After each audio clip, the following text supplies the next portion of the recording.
is Haley Buckner, and I'm the Professional Relations Manager for Elevate Oral Care. Thank you for joining us this evening. Before we start, I'd like to cover a few housekeeping items. For those of you who remain online past 50 minutes, your CE certificate will be emailed within hours of the completion of this talk. Be sure to check your spam folder. You are all muted, so no need to worry about background noise. We will have time at the end for questions. You can submit questions on your webinar dashboard. They will be tracked throughout the talk. We have hosted an extensive series of free live CE webinars on many prevention topics. Each of these webinars were recorded and are available for free self-instruction CE at the following web address: elevateoralcare.com/elevatingcare. Be sure to bookmark this page and return often to see what's new in free CE. If you have a topic you would like to see covered, feel free to suggest it by sending an email to info@elevateoralcare.com or by completing the webinar survey that will be sent after the completion of the talk this evening. We take your post-webinar survey feedback and topic requests to heart. Tonight's webinar was selected due to an increasing number of requests for this topic. According to a recent Dr. Bicuspid article from February of 2023, 1 in 5 dental professionals considered suicide in the prior year.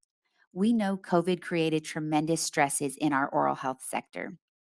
This evening's webinar, Developing Strategies for Addressing Mental Health in Dentistry, is an important topic. If tonight's webinar with neopositivity can positively impact just one individual, then it served its purpose. With that, it is my honor to introduce you to tonight's speaker, Neopositivity. Born and raised in the poorest and most dangerous city in America to early retirement, Neo knows firsthand how to alter your life's current trajectory and your average daily mindset. He learned about the law of attraction in March of 2008. Neo quickly became obsessed and retired from his police department job just 8 months later. Over the past 13 years, he's interviewed hundreds of law of attraction specialists and cataloged their greatest techniques. From 40 plus hours a week to retirement at the age of 28, he is the voice of the Thoughts Become Things movement. Neil, I'm going to turn it over to you. Hello, everyone. I'm Neil from neopositivity.com, and today I'm going to be talking about developing strategies for addressing mental health in dentistry. Now, we all know that the dental world has had a reputation for having the highest suicide and depression rate of all professions, and we aim to make that a better rate through videos like this and through courses like this. So, just want to start off and go through the course objectives with you guys. The first one is going to be to understand the importance of self-care to cope with the emotional and psychological stress of the profession. The importance of self-care. We got to cover that topic. The next one's going to be learning practical tips for creating a safe and supportive environment to help prevent depression. And the third one is going to be exploring techniques for providing appropriate interventions for suicidal ideation and dentistry. It's right there laid out for you. You got the importance of why we should take care of ourselves to deal with it, tips for preventing it, and the last one, if it's happening, how to handle it. Plain and simple. So, first off, I like to start off by giving people a little bit of background on myself. And that's me. I've always been known as the kindergarten counselor, the guy, everyone's turning to with their problems. I keep people's secrets, and that's just been my background. And my first interaction with a suicidal person happened at around this age. I'll tell you a quick story. I was at a family event, and my aunt, her husband had recently passed. She wasn't feeling good. She stayed home. And my cousin, who I looked up to, he was older than me. I wanted to dress like him. I wanted to be like him. He stayed home too. And, we were all at the family event, and one of my uncles wanted to take her a plate. And so I wanted to go with him, of course, to see my cousin. And we went over there. Of course, we got there. I said hi to my aunt. I ran upstairs and I busted in his room. Hey, G.I. Joe's, X-Men. I just started talking our normal talk because he was into action figures too, but he didn't play with them. He had them like on his wall. And I noticed he was off. There was something going on. His whole demeanor, his attitude, everything was slightly off. And so I just started asking him questions. And mind you, I'm young, I don't know exactly what I asked him, and we talk about it sometimes, and he doesn't know exactly what I asked him, but I was drilling him like, why, what's going on? You're not your normal you, da da da da. And he's answering questions back to back, and a couple minutes later, my uncle was calling me. Let's go, we're going back. And I couldn't hear because the radio was on in my cousin's room. And so he came upstairs and he opens the door and he sees me and he sees my cousin. He sees something that's off about my cousin, the same thing I saw. And he sends me downstairs to go say bye to my aunt and get ready to go. And he has a conversation with my cousin and they talk about whatever they talk about. Later on, I found out that when I busted into the room, he had tucked something behind him. It was a revolver with one bullet in it, and the hammer was cocked back. He was one step away from completing his task, which was to end his existence on this planet because he couldn't take it anymore.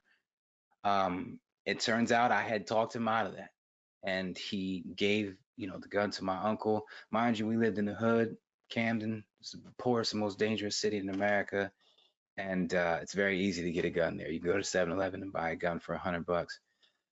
So yeah, that was my first interaction with talking someone off the ledge, I guess you could say. Later on, I became a police officer. I'm retired now, and I got into a situation there. And I guess got to preface this story with saying this: Camden Police Department is the poorest city in America. We don't have the resources for tactical, all those different type of hostage negotiators and suicide prevention officers. We don't have stuff like that in Camden. They're not even certified in CPR, and it's a rule that everyone has to be certified in CPR. Um, Qualifying, shooting, all of that stuff. We didn't have that stuff. It was just a very poor city with a very poor police department. So when it came time, when you're on someone's on a ledge type situation, they had called me. I was by far the key opinion leader in mental health. Most of those guys don't know anything about a thought. They don't think twice about thoughts and mindsets. They just are in the rat race. They don't know that the entire city's like that. So here I am. On my way to the scene that I got called to help out. My stomach's turning. I don't want to be there. What if this goes south? I'm going there. I'm going in the building. They're escorting me up the stairs. What am I gonna say? And as I'm crossing the threshold into the apartment, because no one else was coming into the apartment, as I was crossing the threshold, I had a split second where I said, it's got to be someone else better for this. I've never trained for this. I do a lot of mind work, mindset shifting, mentality. You see thoughts become things written on a shirt. I'm into the law of attraction. I don't know anything about this. Um, so for a split second, I stopped and I said to myself, there's got to be someone better for this. And it was only a split second because I quickly realized, no, out of everyone I know, I am the most qualified to deal with this. So go do it. And so as I'm walking across the apartment, I'm walking towards the window. You see the scene in the video. It was kind of almost exactly like this, except for the guy was on the other side. Um, and as I was getting to the window, and I got to the window, I noticed that he didn't notice me. He didn't know I was there yet. I didn't know what I was going to say to him. The whole time there, walking in the building, walking up the stairs, I'm trying to decide how I'm going to open this conversation up. And nothing's coming to me. I'm so much better at winging it. Just that's why I love live streaming. And so that's what I just did. I said, I'm at the window now. There's no point in thinking about it. I got to wing it. And for some reason, I felt good about surprising him. I guess you could say somebody's on the ledge, you don't want to surprise him. But I did. And the first words that just came out of my mouth were, they haven't been nice to you, have they? And I startled him. He looked at me, and I can see his mind going, analyzing what I said and taking it places. I did a lot of school and studying different FBI programs on facial analysis and how to tell if someone's lying or what they're thinking, their emotional state. Did a lot of research in that, took a lot of courses in that. And so I could see him processing what I said. So I said to him that they haven't been nice to you, have they? And as he's processing before he gets a chance to say anything, I said, your thoughts, Then I see him really processing things. He's really analyzing. And again, before he gets a chance to speak, I said, listen, I can't fix everything that's going on in your life, but I do specialize in changing your mentality and what thoughts are coming at you every day, all day. Now, if I can change your thoughts and your thought patterns, wouldn't that be a life worth living? And I can see him. He's processing, he's analyzing things. And so I went out on a limb and I said, have you ever seen a movie called The Secret? And that's the movie that taught me the law of attraction. Thoughts become things, speaking things into existence. What you focus on the most in life will grow, basically, is the gist of the movie. I went out on a limb. I asked him, have you ever seen a movie called The Secret? And he said, yeah. And he went to say something else. And I said, now, if I can get all of your thoughts in a good place, thinking better thoughts, and the world is supposed to adjust according to your thoughts, wouldn't that be a life worth living? He processed, and he says to me, get me down from here. And that was my second real experience with talking someone off the ledge, just getting into the mindset, getting into their heads. Um, my sister, I think she committed suicide. I don't know because my father refused the autopsy because I think he just didn't want to face it. She was obese her whole life, dealing with that, the mentality that comes behind that, people picking on her in school, and I had to get involved, just the lifestyle. I didn't know the signs. I didn't see the signs, and I'm trying to prevent anyone else from having to live with that. So, quick story as far as I go. After that, I got into books. These are some of the big books that I read. I don't go get anything if you guys read them. The top left is a secret that I was talking about. If you're going to read that book, just skip to the part two. It's underneath. It's called The Power. It's basically got everything from the first book in it plus more. Same thing with the second book, second top left, The Power of Now by Eckhart Tolle. An amazing book. If you're going to read it and you're not a reader, just skip to the second one, get a new earth. It has everything from the first one. And the other one's The Science of Getting Rich. It's nothing to do with money, really. Silver Mind Control Method, As a Man Think of Untethered Souls, all great books that led to me being a spiritual being, and it led to me retiring within the 8 months later, basically. And just to show you guys how much a mindset has changed my life, in additional to retiring, within 8 months of starting on my journey, my mental health journey, I got two Super Bowl rings, which is six NFC championships. I got my pilot's license. I moved to Florida. My life has just been amazing since then. This is a video of me flying a plane over my house while having someone video me fly the plane over my house. I'm obsessed with flying, but get your mind right and change your life. And that kind of trickles down into my first objective. And we can start getting into the course, understanding the importance of self-care for everyone to cope with the emotional and psychological stress of the profession. Before I really get into this slide, I just want to show you all the notes, because if you were to read this, you would say, yeah, that makes sense. That makes sense too. That next step, that makes sense. It kind of all makes sense. I might have even seen this before, and that's the problem. All these steps make sense, and we would have figured them out on our own, and we've probably seen this before, but obviously it's not working. With suicide, depression being what it is in this world, we all know these steps. We all know what to do. We're just not using them, or not implementing them, or not implementing them enough. And so that's why I want to dive into new ideas on how to do things.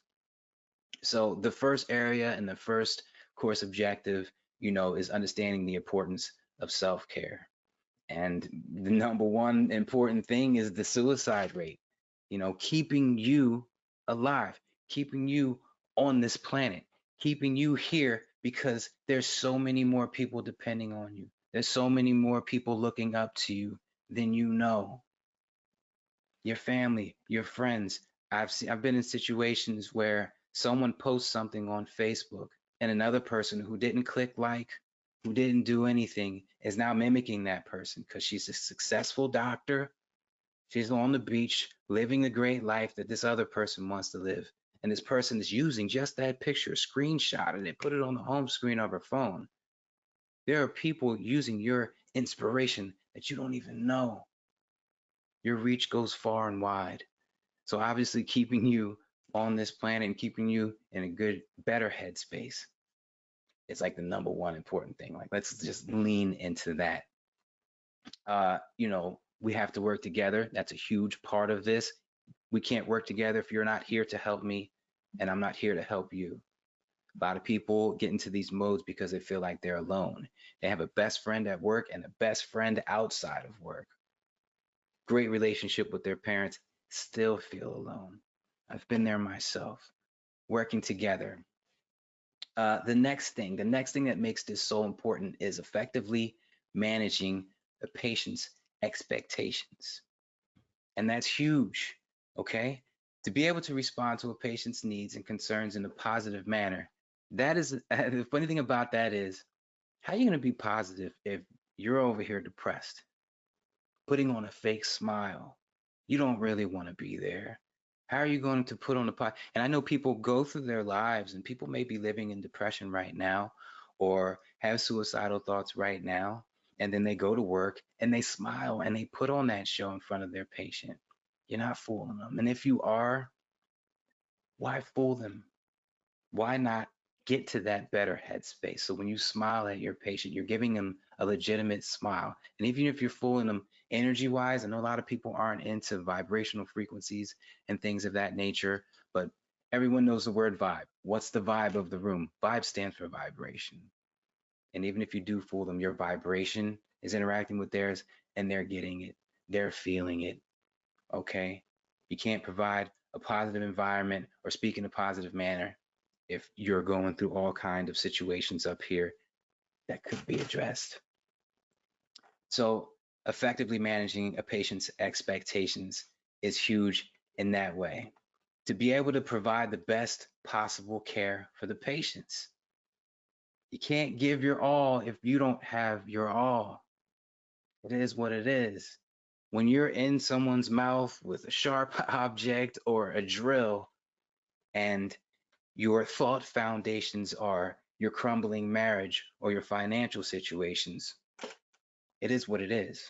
I like to think that every thought has a foundation like a house. And in a house, you can paint the walls pretty colors and put up pictures and decorate it. But if it's a crappy foundation, it's a crappy house, no matter how pretty you make it. And the same goes for your thoughts. You're trying to be fully engulfed in that patient and what you're doing, but your thought foundations are elsewhere. The only way to give your best is to fix those thought foundations, to improve your mindset and get better, to create a positive work environment for your staff. Not only are you dealing with your mind issues in a depression state, but you're dealing with your patients and trying to keep them happy, put on a great show for them, and you have a staff that you have to keep happy and in a positive mind space because your staff has patients too that are relying on them. So now it's trickling and echoing outward to create a supportive and calm atmosphere in a dental office. Supportive, how are you going to support if you're not feeling supported? If you're depressed and suicidal thoughts, you're not feeling supported. Calming atmosphere. Let me tell you something. It's not a calm atmosphere if you're walking around depressed. I've had plenty of jobs before where the supervisor or the person in charge was just a negative Nancy, or they were just going through something, and you can tell every day in their work. These are things that you're not just going to get around. You're not just going to bypass and still be able to provide a calming and supportive atmosphere. And by calming supportive, I mean your workers, your employees are walking around feeling that they're in a great environment, feeling that they can come to you with issues and get great advice from you. It's very, very hard to hide depression, even harder to hide suicidal thoughts. You got to get this in check in order to truly be your best for your staff, be your best for your patients, be your best for your family, be your best for yourself. We have to work on these things and improve these things. And we have to acknowledge that they're a problem to start. You can't just go through life thinking, oh, yeah, I'm depressed, but it's always been that way and business is still doing good. So I'll just keep doing what I'm doing. It's echoing outward. The vibrational frequency, the vibe of the room, it's showing. To be able to handle difficult or stressful situations calmly and effectively. I've seen situations where patients come in and want to fight, or they end up wanting to physically harm someone else. Trying to calm that situation while you're upset about your finances or your spouse or whatever's going on, your headspace, and it's very hard to calm a situation if your headspace is not anywhere as close to calm. These are all things, managing patients' expectations, handling your coworkers, your subordinates, being able to get through all of this is a lot more difficult if you're in a stressful state. These are all great and important reasons why you should do what I'm going to be talking about in the next slide, which is, practical tips for creating a safe and supportive environment to help prevent depression. The last objective we're going to be talking about after it's set in, but these are things we're going to talk about to help prevent depression. And the first thing is obviously acknowledging and learning the signs, acknowledging and learning the signs of it so that you can actually say something. I know a large number of people who saw the signs but didn't say anything. That person committed suicide and now they have to live with it for the rest of their lives. Now they have to go back, like I said in the slide before, and handle patient expectations, provide a safe and supportive atmosphere for their staff. They have to go back and do that knowing that they saw the signs and didn't do anything about it. So let's go over some of the signs real quick and just dive into them. Feeling burnt out. I know that this is probably the most common thing that I hear in the dental world is that people are burnt out and other professions too. But I've just been in the dental space a lot lately, and this comes up all the time. Feeling burnt out, we can all admit it sucks. Knowing that you're going to feel burnt out tomorrow and the next day and the next day for the next 20 years, that is a formula for depression. Just and a horrible outlook on the future is automatically putting you in that zone. So look out for that. I'm not saying everyone who's burnt out is depressed or having suicidal thoughts. We're just going over some of the signs. Fatigue. This is an interesting one because a lot of people think that feeling burnt out and fatigue are the same thing. It's not. I know plenty of people who don't do anything all day and they still feel fatigue. My son is one of them.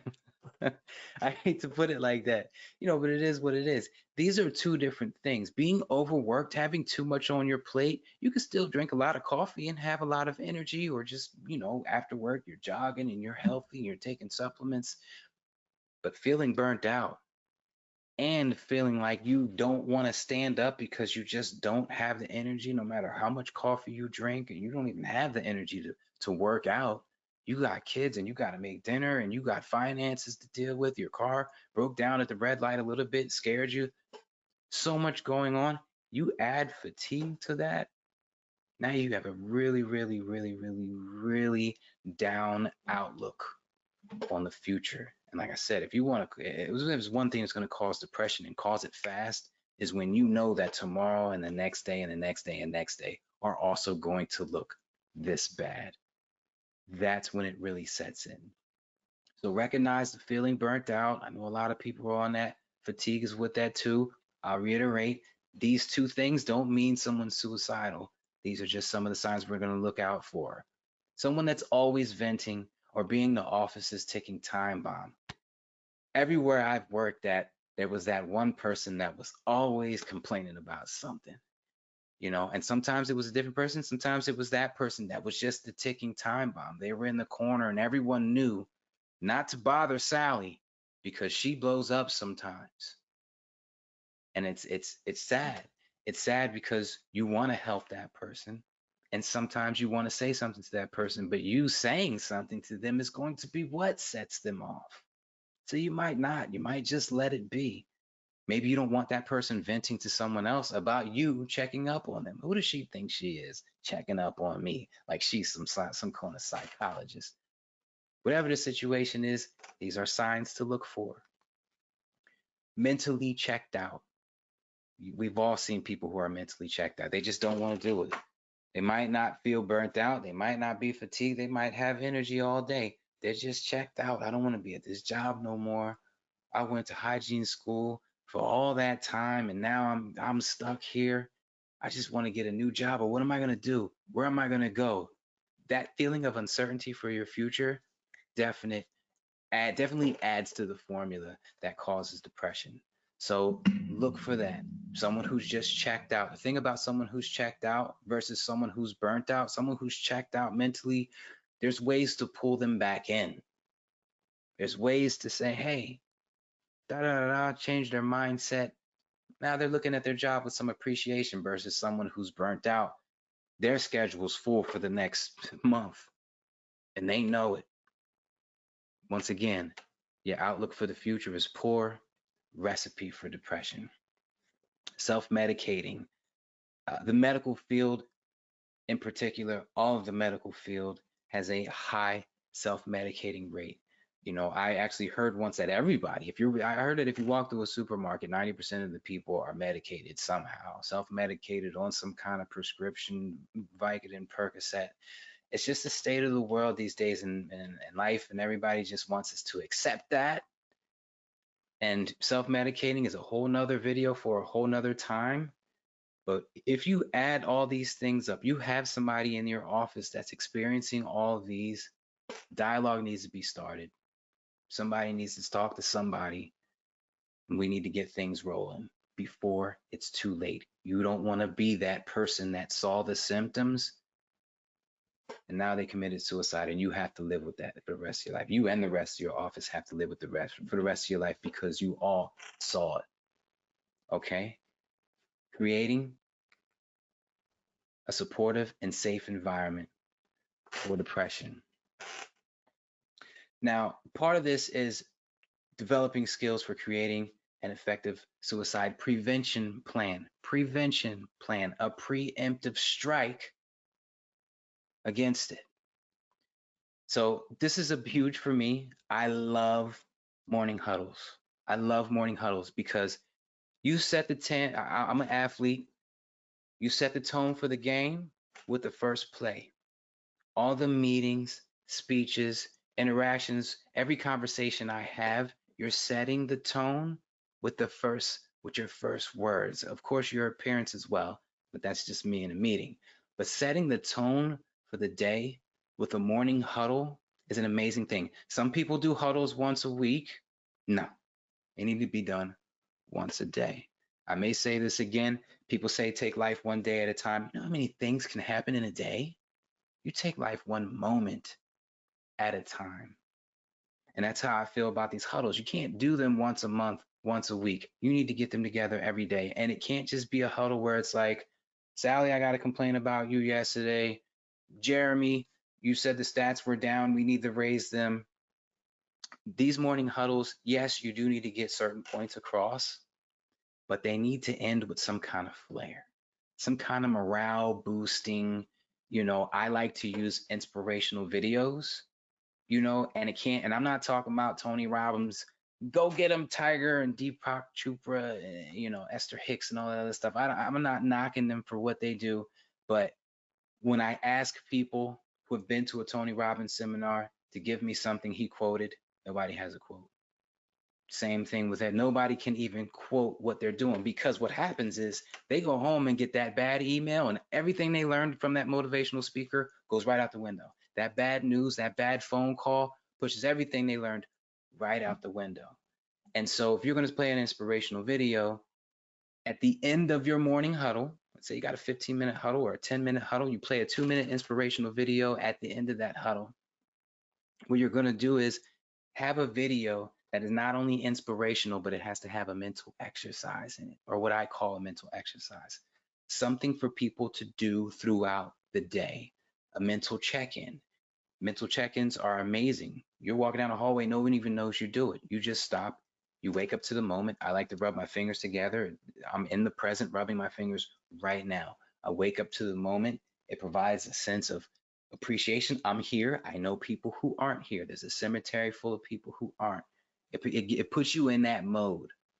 Okay. Now, mental check-ins are amazing because you're asking yourself questions like, are my thoughts serving me?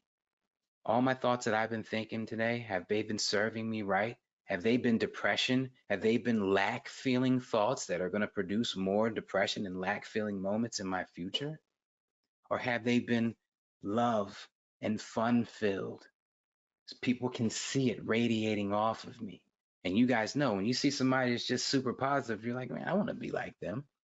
So you really got to emphasize these mental exercises. Um, Affirmations are great. We're going to get into that in a little while.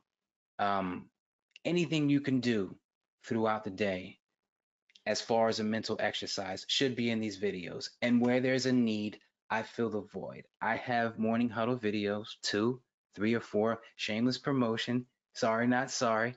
I see a need and I fill it, especially when it comes to mental health. A huddle video should be inspirational.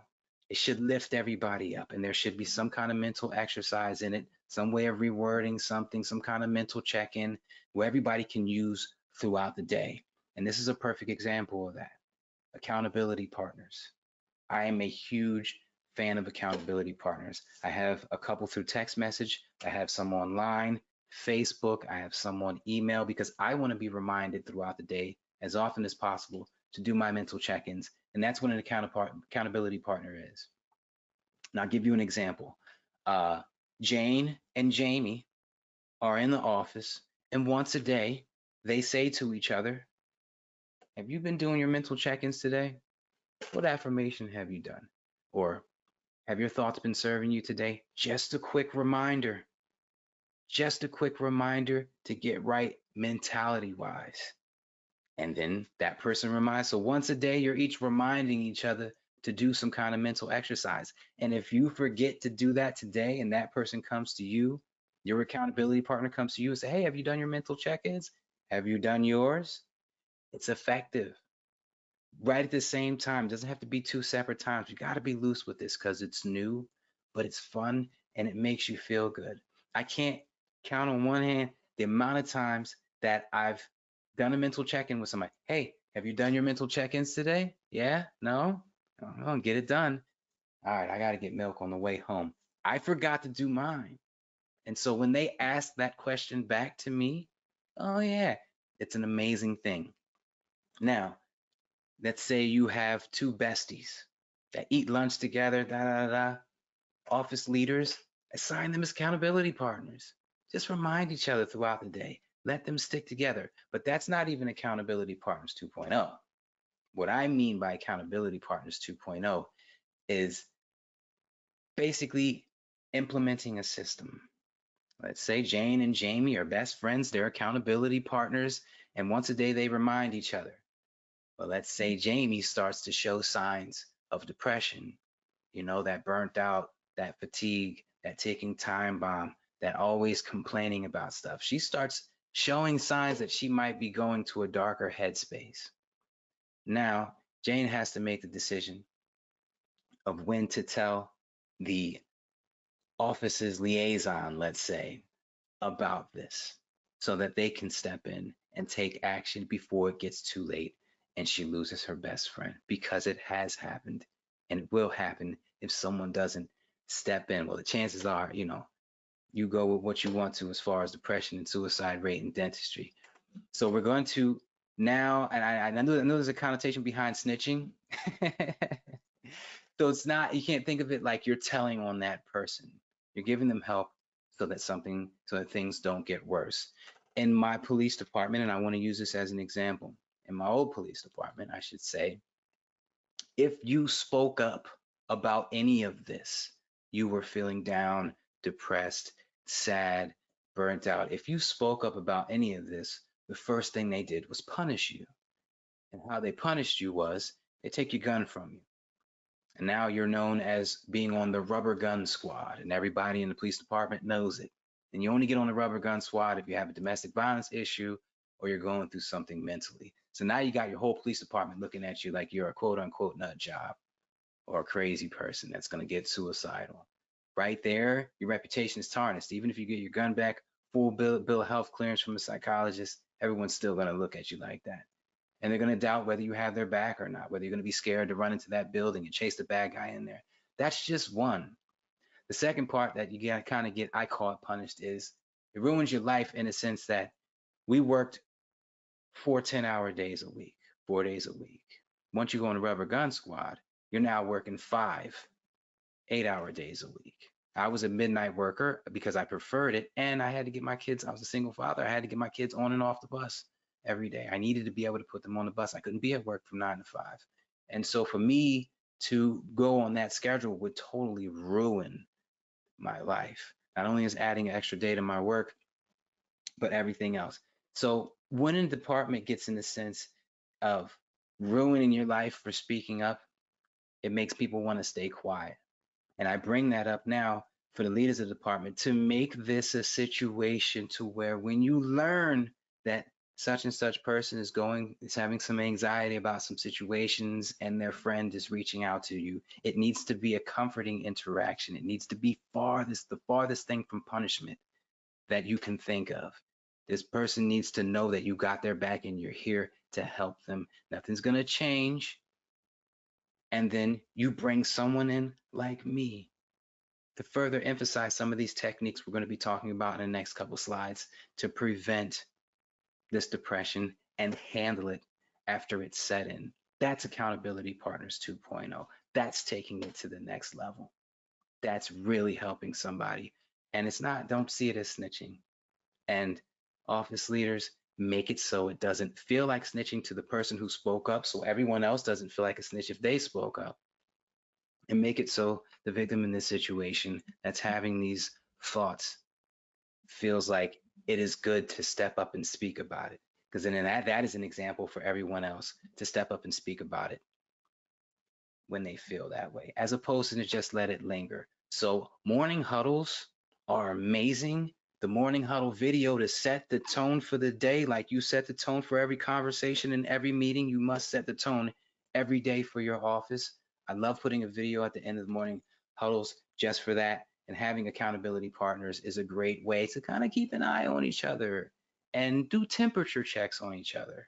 Even if someone doesn't sit with someone and eat lunch every day with them, you still can jump in and do those temperature checks. Okay, so examining the role of professional organizations in promoting mental health. Here's the great part about it, and this is one thing I love to implement into my office. Fight to be the top office in the country as far as mental awareness, suicide, and depression prevention. Now, I know there's no certificate, there's no award, there's no way to even gauge this, but that doesn't matter. You can still walk around your office like, yeah, we're doing what it takes to make sure everybody's on the up and up. Because guess what? We've all worked in the office before where Debbie Downers over there messing up the atmosphere, put a dark cloud over everybody. They avoid that person, tensions are high. Nobody wants to be or live or work in these situations. So work hard to make your office that safe and supportive place. Everyone collectively together, get together and work hard to make this what it is, to make this the new way your office rolls, the way your office is, the way you handle things, the environment, the situations. Work on that and make it that together and take pride in your attempt. There's so many things we do throughout the day that we put our all into and we take pride in it as if we succeeded when we haven't even succeeded yet. To walk around your office like this, everyone collectively, you have a totally different office. And we change the face of the suicide and depression rates in dentistry together. But everybody's got to walk around with their heads held high, knowing that they're doing everything they can. They're doing their own work mentally Because think about it like this. You can do mental check-ins with everybody in your office and make everybody feel a little bit better one time a day that you do a mental check-in with them. You're working up here all day, every day. 60, 70,000 thoughts on average per day per person. You're working up here all day, every day. So you have to feel great about your attempt to make your office the best that you can. You have to feel great like you succeeded before the race was even over, because this race will never really end. As long as the practice, as long as your office is still going, the race will never end. You're still going to be fighting to be the best and be on top and have everybody happy and proud. And here's one of the biggest parts about everything: everyone, no man left behind. Everyone in your staff has to be on this page. So to have everyone in your office doing mental check-ins and succeeding in the rest of their life, it's echoing out. Their family, they're seeing how positive they are, families being positive, their many money situations improving, everything about their life is just, vibrational frequencies are raising, and you have one person that's Debbie Downer, always venting, taking time bomb, holding the dark cloud over everybody. It's awkward when you pass her. You go in the lunchroom and she's eating at the table. You don't want to sit at the same table as her. No man left behind. Collectively, as a group, for one, that person will see everybody smiling. And if they're really, really a Debbie Downer, they'll hate it at first. But you kill them with kindness. They will come along, but not without the effort, not without the attempts, not without you jumping on that, staying on top of that. So we talked about why it's important to be on top of these topics, these issues. We talked about how to provide a safe and supportive environment. Now we're going to dive into exploring techniques for providing the appropriate intervention for suicidal ideation in dentistry. So developing strategies for early identification and intervention for the mental health issues. So getting things together, having stuff in place in your office in case it's already started. The depression, possible suicidal thoughts have already started. What are we going to do? Now, I've done some research on this, and speaking openly and asking direct questions is the best thing to do in this situation. Are you having suicidal thoughts? Be open about it. Most people, this is like, if someone's going through this, this is opening a doorway so that they don't have to come out and say it, which is the hardest thing for someone to do, just to come out and say it. They compare it to raising your hand in school. Your teacher tells everybody how to do the math equation, quadratic equation. Everybody in the room, she asks, has everybody got it so I can move on? You're the only one with a question. Everybody else in the room has their hand down. You want to ask a question because you didn't get it. And I say quadratic equations because I struggled in that area myself in algebra too. And I didn't want to raise my hand. I avoided raising my hand because I didn't want to seem stupid in a room. If people are avoiding speaking up off of one math problem one day in school, how do you think they're feeling about having suicidal thoughts, which affects their lives, everyone in their lives, everyone that knows about them, their reputation is going to be, everything is going on in people's minds. Speaking up isn't going to be the top of the thing that they're just going to do openly. So asking them directly is a great way to start that dialogue and get things going. I'm huge on morning rituals. You guys know I talked about the huddles, setting the tone for the day at work. That's at work. That's at work. You have a whole life outside of work. Work is like a card in your wallet, in your pocket. You are a being. You wake up in the morning. Morning rituals are the way to set the tone for the day before work. Morning huddles are a way to set the tone for the day while you're at work. So you should set the tone on your own. Do this thing called laughter yoga. Just real simple. Just laugh for 60 seconds or 30 seconds. Sometimes I'll laugh at my paycheck at thankful. Sometimes I'll laugh at a bill and just trick my system into seeing something that's horrible and feeling a certain type of way about it. Thoughts become things. You're manifesting a situation where you're not worried about a bill that large anymore, which means either the bill comes down or your income goes up. You lose the law of attraction in your favor. Laughter yoga is amazing. Breathing techniques, even better. I'll just start off by saying this. If you exhale for more seconds than you inhale, You're putting yourself in a calmed state of mind. Vice versa, if you inhale longer than you exhale, you're putting yourself in a ready to go, let's do this state of mind. So they have this thing called the Wim Hof method. Breathe in for 4 seconds, hold it for 7, exhale for 8. Does something to your mindset, really calms you down, takes you out of that fight or flight mode. It's amazing. Or there's one I call it the 4x4 or 4 for 4. If you guys take your kids to Wendy's, um, breathe in for 4 seconds, hold for 4 seconds, exhale for 4 seconds, and hold that for 4 seconds. And one of the key parts about this is the exhale. Um, in order to get good at handling stressful situations, you have to practice being in stressful situations. And nobody wants to be in stressful or traumatic situations.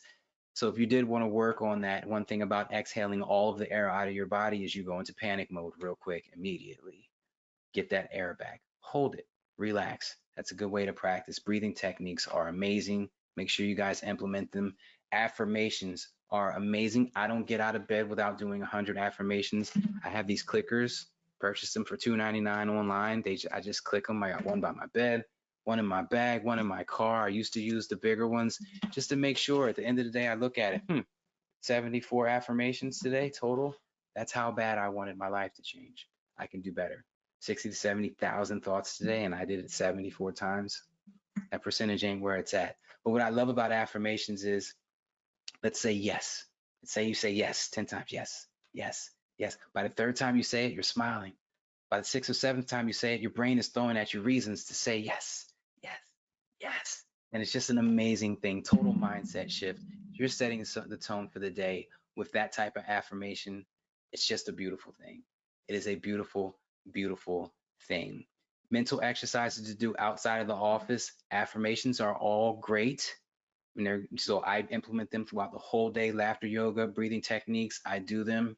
But you might not have the information on hand. Find an inspirational email, okay? Sign up for a subscription that sends you an inspirational email every day, something to do. I find sometimes, like I use tokens. In the movie The Secret, they tell you to go grab a pebble. Grab a pebble or get a wristband. They're free. You can pick them up somewhere. Every time you feel the wristband or every time you feel the pebble in your pocket, oh, what's that in my pocket? Oh, yeah. That's your reminder to do an affirmation, to say something, to say yes 10 times, to say thank you 10 times. If you have a goal, you want to get that promotion, how would it feel to have that promotion? It would be amazing to have that promotion. I can't wait to get that promotion. I'm going to get that promotion. Saying things like that is what I use the tokens for. And that's why I love them so much. I have over 50 alerts that go off on my phone every day, reminding me to do a mental exercise. This is stuff I do throughout the day. And it's not really loud. It's just one vibrate. That's it. I said it like that, so leave me alone. Because honestly, out of those 50, more than half of them I don't even get to. I'm too busy. But I still need those reminders. Those emails are great because they give you ideas for different things you could do throughout the day. Obviously, I have a QR code there because where there's a need, I fill it. I have an inspirational text message, an email that it gets sent out. The text message is short, a couple sentences. The email is a couple paragraphs, same subject, just a little bit longer with a video describing how to use that mental exercise. And you can sign up on the website. It's free. And instead of having a pebble in my pocket as a token, because like I said, these alerts go off on my watch and my phone 50 times a day. I don't even get to half of them. So they're okay. The emails and texts only come out once a day. It's all about the tokens for me. My wristband or that pebble, this is what happened. I lost the pebble a couple times. And so I said, I need a token in my pocket that I'm not going to use. And so I used to live in New Jersey. So I went to Atlantic City and I got a poker chip. And I have not lost it since because it's worth money. And I knew that was going to work. And so I took it a step further. And now I have my own poker chips that just say thoughts become things, stay focused, which is the same thing that's on my wristband. Thoughts become things, stay focused.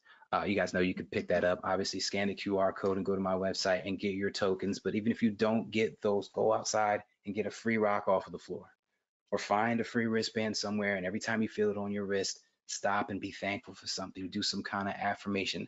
I deserve this specific life. I deserve that house. I deserve that car. I deserve that promotion. All these different mental exercises that you can do, they're amazing and they're great, but they only work if you remember to do them. And with life coming at us a mile a minute, it's a lot easier said than done. Um, Exploring techniques for providing the appropriate intervention for suicidal ideation in dentistry. We talked about this before, and this is the last topic. Understanding the different safety protocols that should be in place in a dental setting. It's real simple. Identify your resources. Dial 988 if you have a situation. You can anonymously go in there and vent and say everything you need to know and get some advice from some trained professionals. If you don't want to have a phone call because you don't want them to hear your voice, you can text 741-741 and have a conversation that way. Number one thing is you are not alone. Start the dialogue, start the conversation. It is what it is. And I'm putting it on the leaders of your offices to not just have this on a piece of paper on the wall in the break room. Heck, you could put it on a piece of paper on the wall all along the walls of every room. It's going to have the same effect that it's having right now, which is not a lot, as the suicide and depression rate is still high. So putting these numbers up isn't enough.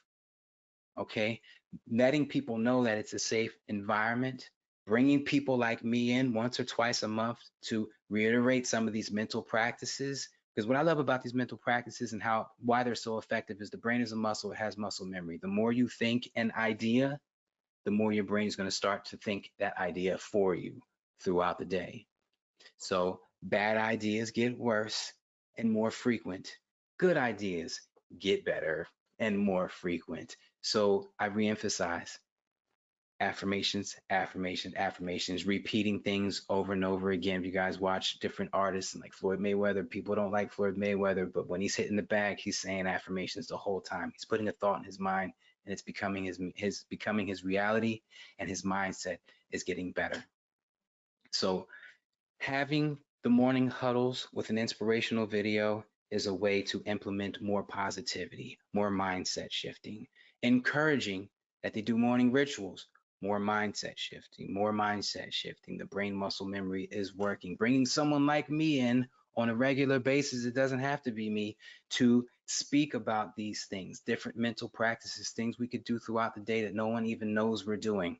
That is actually the perfect way to do that. Bring someone else in. You know, sometimes people hear it from their boss or their parent. It doesn't stick until you hear it from someone else. Bring someone else in and don't just do it once a month. People need these reassurances. I need these reassurances and these reiterations and, all these different mental exercises. Even I need to hear them.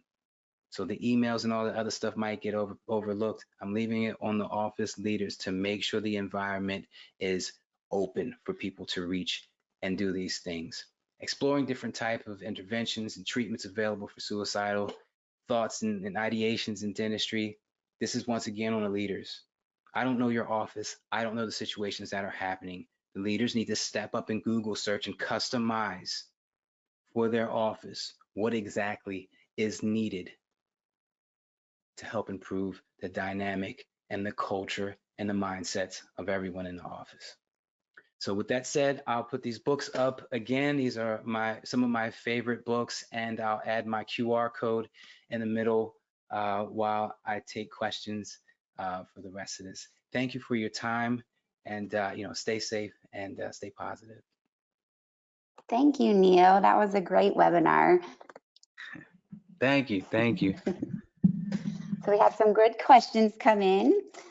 All right, for the first one here, you mentioned that there are many people looking up to us and that we're setting the tone for our staff and meeting the requirements of our patients.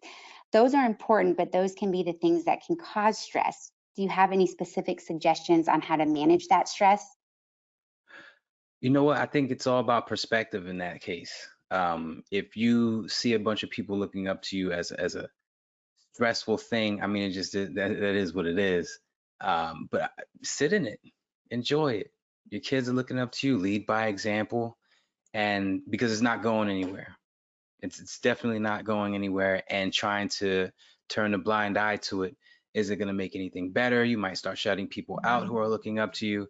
I'd say embrace it, find a way. And if you're like introvert or whatever, Put your all and 100% of yourself into everything that you're doing. You could be walking up the stairs, make it the best set of stairs you've ever walked up. And that is leading by example. You'll get your best results. You'll feel good and accomplished at the things that you're doing because you put your all into them and you're in a different headspace, at least for those moments. And like I said, in the in between moments, it just comes with a lot of acceptance. Great, thank you. And I think we've got a lot of great tips and information here for our staff, but a great question came in regards to our patients and wanting to know what dentistry can be doing for our patients. For example, they said, should we include the PHQ survey in the health history?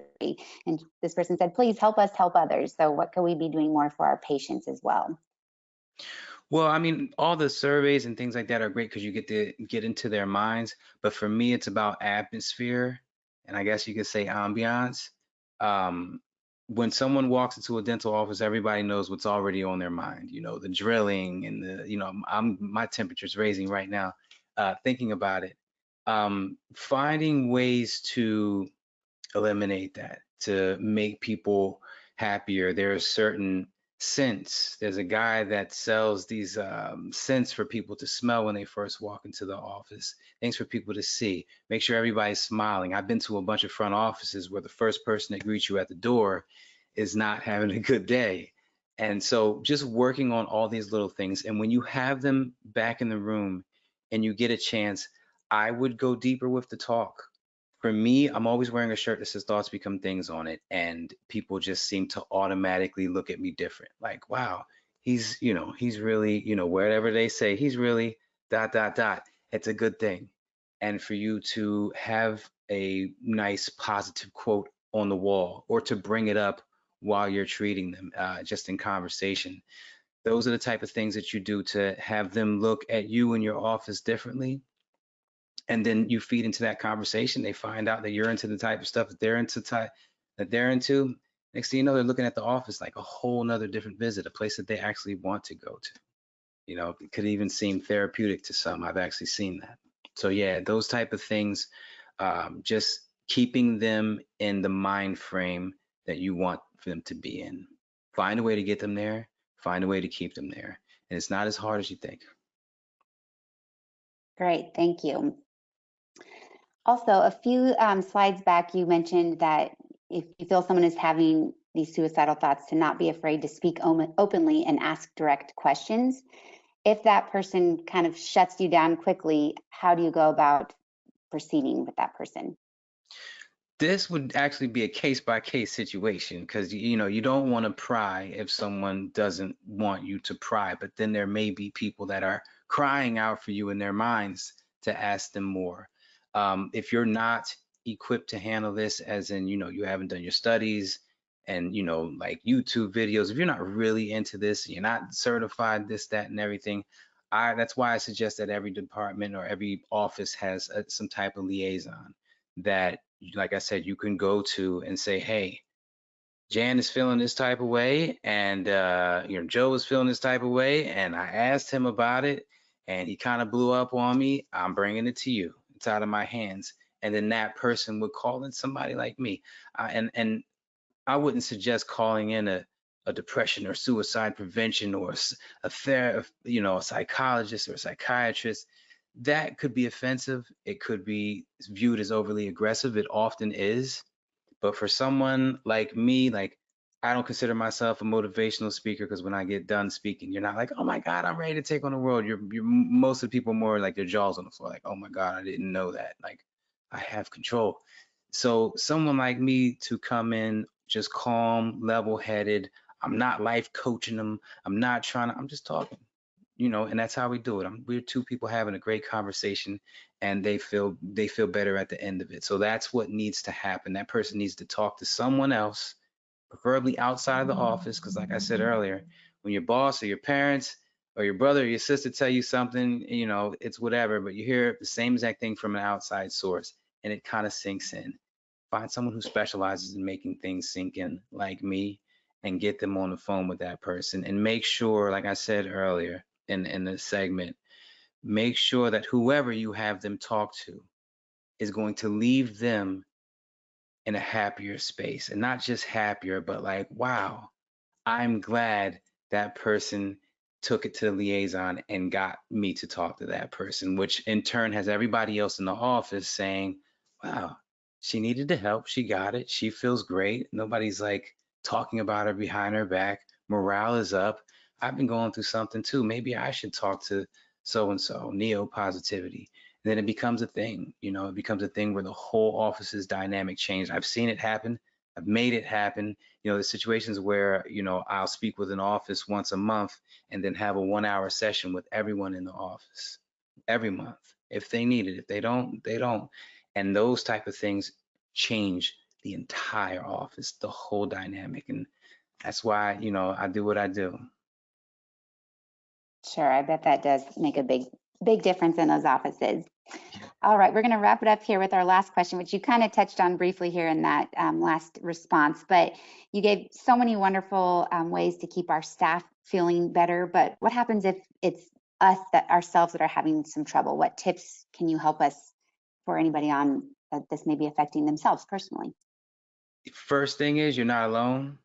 And that goes in two different ways. One, there's other people who are feeling what you're feeling. And two, you're not alone in this, I'll say, battle or struggle or issue or whatever you want to call it. You have people that you can go to, like me, or people in your office that you can turn to that will point you in the direction of someone like me. I'm a big fan of life coaches. I think everybody needs a life coach. Even life coaches need a life coach because nobody's perfect. Life is always coming at us a mile a minute and handling all these situations. Nobody's great at handling every single situation. So open up, accept the help. And the only way you accept the help is to accept that you're not alone and be willing to speak with someone and get vulnerable if that's what it takes to get you out of this mindset and feeling back to you. And that's what it's taken. Sometimes that's the biggest hurdle that we have to get over is accepting that we could use the help and actually being open when we have those conversations with that person that we're put to help with, like me. Be open. There's no point in getting in the room with me and then clamming up and not saying anything. Nothing's wrong, nothing's wrong, nothing's wrong. No, we're here for a reason. Let's talk it out. So yes, if you're going through this or you know someone that's going through this, none of us are alone. We just have to find each other and then be open and care. I love that, Neil. Thank you so much. And just thank you for a wonderful presentation this evening. And thank you to all our attendees for joining and spending your Tuesday evening with us. To our guests, your CE certificate will be emailed automatically within an hour or two. So be sure to check your spam folder. Also, you want to make sure that you're following us on Facebook and Instagram for links to new free CE events. And the link that you see on this screen will give you access to our archived webinars, including this evening's webinar, which should be accessible in just a few short weeks. So please share this link with your staff and colleagues. And finally, on our Elevate Oral Care website, you will find buttons to request an informative CE eligible staff meeting for your office. Education on the latest evidence in oral health prevention is what we do, and we would be honored to meet with you and your team and help you best serve your patients. So thank you all. Hope you have a wonderful rest of the week, and we hope to see you on our next Elevating Care webinar. Thank you.